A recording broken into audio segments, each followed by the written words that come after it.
अब हम page number 61 पे हमारे पास ये डेफिनेशन है करेक्टरिस्टिक और मैंटिसा की।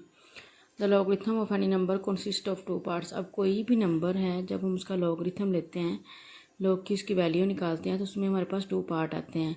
ठीक है, जैसे लॉग ऑफ 2 है, जिसकी आप कैलकुलेटर से लॉग ऑफ 2 लिखोगे, लॉग उसके सामने 2 लिखोगे, इक्वल टू का बटन प्रेस करोगे तो आपके पास ये इसकी वैल्यू आ जाएगी 0.3010।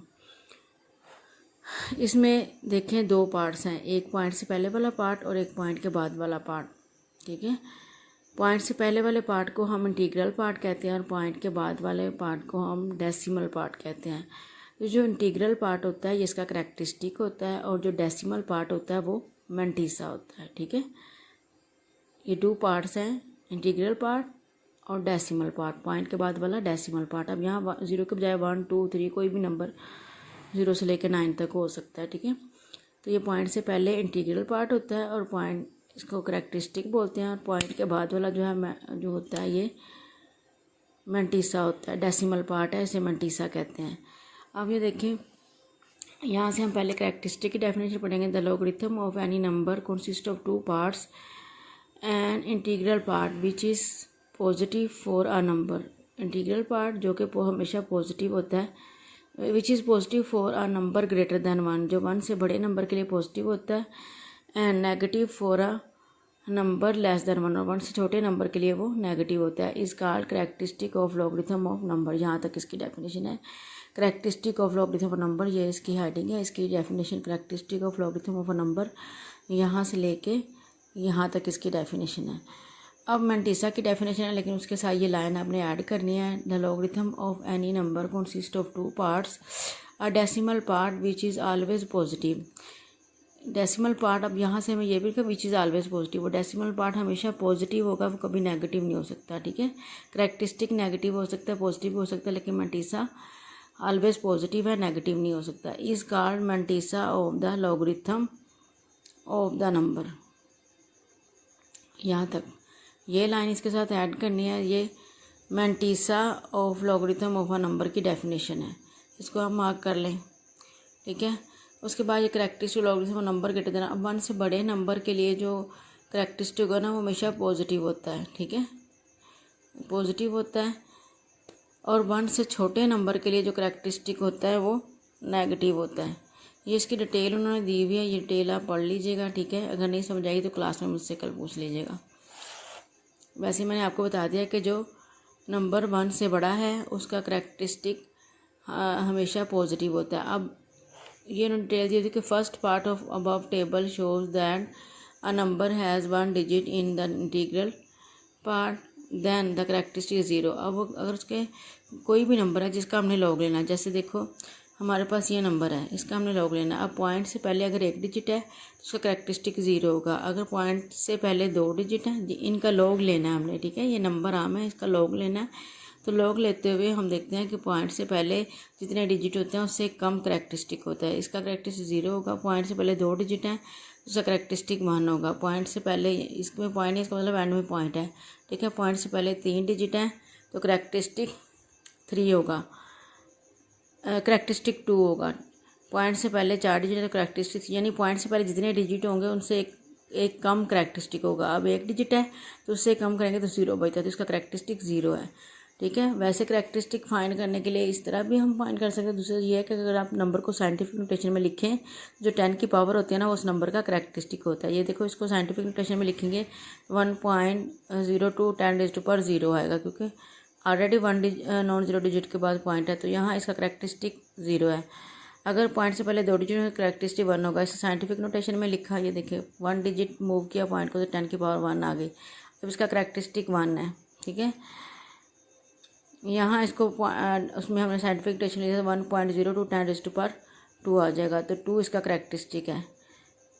इसमें हमने 3 डिजिट मूव किया, यहाँ 1 के बाद पॉइंट लगाएंगे, 10 की पावर 3 3 इसका करेक्टरिस्टिक है। यानी 10 की जो पावर होती है ना साइंटिफिक नोटेशन लिखने में, जब हम नंबर को साइंटिफिक नोटेशन में लिखते हैं तो 10 की पावर होती है, वही उस नंबर का अगर हम लॉग लें तो करेक्टरिस्टिक आता है। तो वैसे से डायरेक्ट भी आप लिख सकते हैं कि पॉइंट से पहले 1 0 है, जितने 0 होते हैं पॉइंट से पहले उससे कम करेक्टरिस्टिक। ठीक है, तो करेक्टरिस्टिक 0, पॉइंट से पहले 2 डिजिट हैं तो करैक्टरिस्टिक 1, पॉइंट से पहले 3 डिजिट हैं तो करैक्टरिस्टिक 2, पॉइंट से पहले 4 डिजिट हैं तो करैक्टरिस्टिक 3, इसी तरह से कंटिन्यू है। ठीक है। अब characteristic of logarithm of a number less than 1, 1 से छोटे नंबर के लिए करैक्टरिस्टिक क्या होगा। इसमें the second part of the table indicates that if a number has no zero immediate. अब ये वो नंबर हैं जो 1 से छोटे होते हैं। अब 1 से छोटे नंबर कौन से होते हैं, 0 पॉइंट समथिंग, ठीक है, या 0.0 समथिंग, या 0.00 समथिंग, इस तरह से, यानी कि उसके इंटीग्रल पार्ट में तो 0 ही होता है। ठीक है, यानी उस पॉइंट से पहले कोई डिजिट नहीं होता 0 के अलावा। पॉइंट के बाद हमने देखना है कि अगर पॉइंट्स के फ़ौरन बाद कोई डिजिट नहीं है, कोई 0 नहीं है, फ़ौरन डिजिट स्टार्ट हो रहे हैं, उसका करैक्टरिस्टिक -1 होता है। जैसे अगर ये हमारे पास पॉइंट यहाँ होता 1 से पहले, ठीक है, इस तरह से 0.12102, ठीक है, ये पॉइंट 0 की कोई वैल्यू नहीं है। ठीक है, इसका मतलब कोई डिजिट नहीं है, इंटीग्रल पार्ट में कोई डिजिट नहीं है 0 की, क्योंकि कोई वैल्यू नहीं होती, जिसको प्रोमिनेंट करने के लिए हम लगाते हैं। अब पॉइंट के फ़ौरन बाद कोई 0 नहीं है, ठीक है, नंबर स्टार्ट हो रहे हैं, और इधर भी कोई नंबर, तो इसमें करैक्टरिस्टिक -1 होगा। ठीक है, हमने कहा था ना ऊपर, पॉजिटिव 1 से बड़े नंबरों के लिए जो करैक्टरिस्टिक है, उसके पॉइंट से पहले वाले जितने डिजिट होते हैं उनसे एक लेस, यहाँ तो कोई डिजिट नहीं है तो फिर इसका -1 होगा। ठीक है, अगर जो है ना पॉइंट के फ़ौरन बाद एक 0 होगा और फिर नंबर स्टार्ट हो रहे होंगे। ठीक है, पॉइंट के फ़ौरन बाद, इमीडिएटली आफ्टर पॉइंट, पॉइंट के फ़ौरन बाद एक 0 है तो करैक्टरिस्टिक -2 होगा। ठीक है, फिर नॉन ज़ीरो डिजिट स्टार्ट हो रहे हैं। अगर पॉइंट के फ़ौरन बाद 2 0 है, ठीक है, और फिर नंबर स्टार्ट हो रहे हैं तो ये इसका करैक्टरिस्टिक -3 होगा, यानी जितने 0 होंगे, ठीक है, उससे एक लेस जो है ना वो करैक्टरिस्टिक होगा, माइनस उसमें कर देंगे। जैसे एक 0 है तो -2, कोई 0 नहीं है पॉइंट के फ़ौरन बाद -1, पॉइंट के फ़ौरन बाद एक 0 है -2, पॉइंट के फ़ौरन बाद 2 0 हैं तो माइनस से जितने 0 होंगे, जैसे पॉइंट के फ़ौरन बाद 3 0 होंगे और फिर नंबर स्टार्ट हो रहा तो -4 हो जाएगा। ठीक है, इस तरह से नेगेटिव नंबर का ये सारी उसकी डिटेल दी हुई है, ये आप पढ़ लीजिए। ठीक है, अब देखिए जैसे ये नंबर है, इसमें पॉइंट के बाद डिजिट स्टार्ट हो रहे हैं, लेकिन पॉइंट से पहले कोई डिजिट नहीं है, तो ये इसका करैक्टरिस्टिक -1, पॉइंट के बाद एक 0 है तो करैक्टरिस्टिक -2, पॉइंट के बाद 2 0 है तो करैक्टरिस्टिक -3। ठीक है,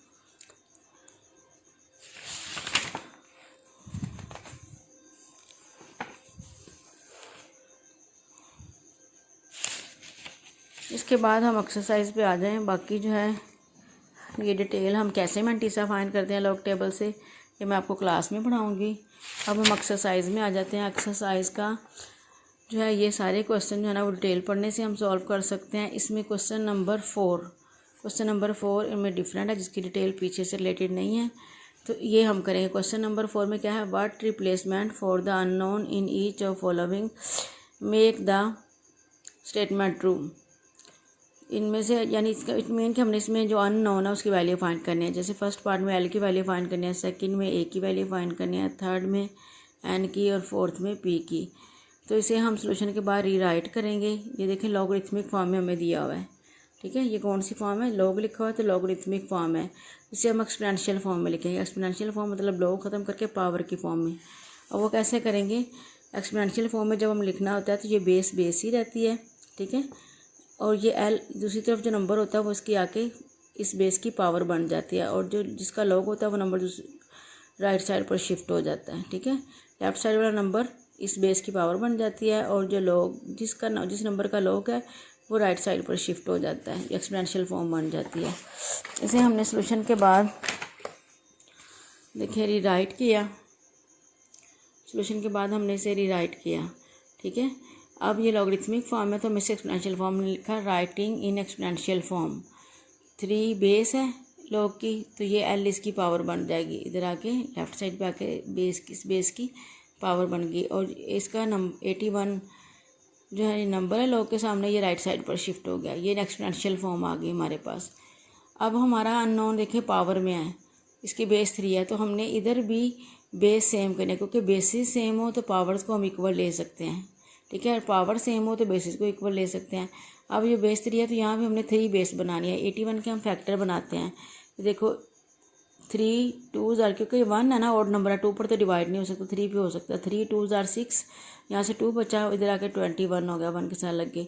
3 7 ज़ार 21, अब 3 9 ज़ार 27, 3 3 ज़ार 9, 3 1 ज़ार 3, 1 2 3 4 टाइम 3 आया है, तो 3 4 टाइम जो मल्टीप्लाई होगा 3 की पावर 4 बन जाएगी। ठीक है, ये रफ वर्क है। डायरेक्ट भी आप बना सकते हैं। 9 9 ज़ार 81 होता है और 9 3 मल्टीप्लाई बाय 3 होता है, फिर 9 3 मल्टीप्लाई 3, 3 4 टाइम मल्टीप्लाई होगा, 3 की पावर 4 बन जाएगी। अब देखो दोनों तरफ बेसिस सेम है, तो पावर्स को हम इक्वल ले लेंगे। This implies that L is equal to 4 आ जाएगा हमारे पास। सेम बेसिस जो है ना वो कैंसिल हो जाती है, लेकिन यहाँ हमने कैंसिल करनी नहीं है, डायरेक्ट ही हमने लिखना है। दिस इम्प्लाइज दैट का ये साइन डालना, अगर ये नहीं डालेंगे तो 0.5 आपका कट जाएगा, L इज इक्वल टू 4 आ जाएगा। इसी तरह सेकंड पार्ट, उसको भी हमने सोल्यूशन के बाद रीराइट कर लिया, हमने लिखा राइटिंग इन एक्सपोनेंशियल फॉर्म। अब ये बेस ए है तो इसकी पावर 0.5 जो राइट साइड पर नंबर है वो इस बेस की पावर बन जाता है एक्सपोनेंशियल फॉर्म में लिखते हुए, और जिस नंबर का लॉग होता है वो राइट साइड पर शिफ्ट हो जाता है। फिर रेस्ट पर 0.5 इक्वल टू 6। अब 0.5 हाफ को कहते हैं। ठीक है, 0.5 क्या होता है, हाफ होता है 1/2। ना समझ आए तो आप इसका पॉइंट ख़त्म रफ वर्क में करके देख सकते हैं। इस तरह से 0.5 है, इसका पॉइंट ख़त्म करेंगे तो ऊपर 5 आ जाएगा, पॉइंट का 1 5 का 0 आ जाएगा। 5 1 ज़ार 5 5 2 ज़ार, देखो 1/2 यानी हाफ आ जाता है। डायरेक्ट भी हम लिख सकते हैं 0.5 हाफ के इक्वल होता है, यानी 1/2 के इक्वल होता है। इसलिए अब हमने 1/2 लगा दिया। अब हमने ये हमारी बेस में है अननोन, तो हमने ये पावर ख़त्म करनी है। ठीक है, यहाँ तो 6 तो बेस ए बने जो है ना, इसकी पावर कुछ नहीं बन सकती, 1/2 तो बन नहीं सकती। तो फिर हम क्या करते हैं, इस पावर को ख़त्म करने के लिए, ये 1/2 है तो बोथ साइड का स्केयर ले लेते हैं। ठीक है, इसका रेसिप्रोकल लेके 1/2 का रेसिप्रोकल 2 होता है, उसको हम स्केयर कहते हैं। Taking square on both side, दोनों तरफ देखिए हमने स्केयर ले लिया। अब ये पावर इस पावर से मल्टीप्लाई हो गया। अगर हम ब्रैकेट ओपन करेंगे तो ये 6 स्केयर का मतलब 6 मल्टीप्लाई बाय 6 यानी 6 6 ज़ार 36। तो ये देखिए पावर 2 इससे मल्टीप्लाई हो गई, इक्वल टू 36 आ गया। ये 2 इस 2 से कैंसिल होके ए की पावर 1 बचा, 1 हम लिखते नहीं है, ए आ गया 36, ए की वैल्यू 36 आ गई। अब क्वेश्चन नंबर 3 का थर्ड पार्ट है, ये log n with base 5 equal to 2 है। इसको भी हम एक्सपोनेंशियल फॉर्म में लिखेंगे, राइटिंग इन एक्सपोनेंशियल फॉर्म। ठीक है, यहाँ बेस 5 है, 2 जाके इसकी पावर बन जाएगी 5 की, और n राइट साइड पर शिफ्ट हो जाएगा, एक्सपोनेंशियल फॉर्म आ गई। अब 5 का स्केयर का मतलब 5 5 ज़ार 25, तो n की वैल्यू 25 आ गई, तो हम इसे लिख सकते हैं और n इज इक्वल टू 25। अब question number 4, 10 raise to power p is equal to 40। आप देखो ये लॉगरिथमिक फॉर्म में नहीं है, ये एक्सपोनेंशियल फॉर्म में है, यानी एक्सपोनेंशियल फॉर्म होती है जिसके में पावर की वाली फॉर्म, इसे हम लॉगरिथमिक फॉर्म में फिर लिख देंगे, writing in logarithmic form. Logarithmic form में ये बेस लॉग की बेस हो जाती है, ये इस जो नंबर है ये इसका लॉग बन जाता है, और p जो पावर होती है वो राइट साइड पर, यानी उसका बिल्कुल लॉगरिथमिक फॉर्म जो एक्सपोनेंशियल फॉर्म बनाते हैं ना, तो ये उसका रिवर्स प्रोसेस है। ठीक है, ये बेस है, ये पावर है। ठीक है, बेस लॉग की बेस बन जाएगी, पावर राइट साइड पर शिफ्ट हो जाएगी, राइट साइड वाला नंबर लॉग के सामने आ जाएगा। ठीक है, log 40 with base 10 is equal to p। अब आप कैलकुलेटर में log लिखेंगे, log का साइन बना होता है, LOG लिखा होता है, उसको बटन को प्रेस करें और उसके आगे 40 लिखे, तो इक्वल टू का बटन प्रेस करेंगे तो आपके पास log 40 की वैल्यू आ जाएगी 1.6021। ज़्यादा सारे नंबर आएंगे तो आपने सिर्फ 4 डिजिट लेने हैं पॉइंट के बाद। ठीक है, तो 1.6021 ये p की वैल्यू आ गई, और हम इसे लिख सकते हैं 1.6021। अब आपने इन क्वेश्चन की हर क्वेश्चन की 3 टाइम प्रैक्टिस करनी है। ठीक है, और जो डेफिनेशन 2 पढ़ाई है उनको आपने लर्न करना है। कल आपका जो है, कल आपको मैं आगे मज़ीद डिटेल पढ़ाऊँगी इंशाल्लाह क्लास में।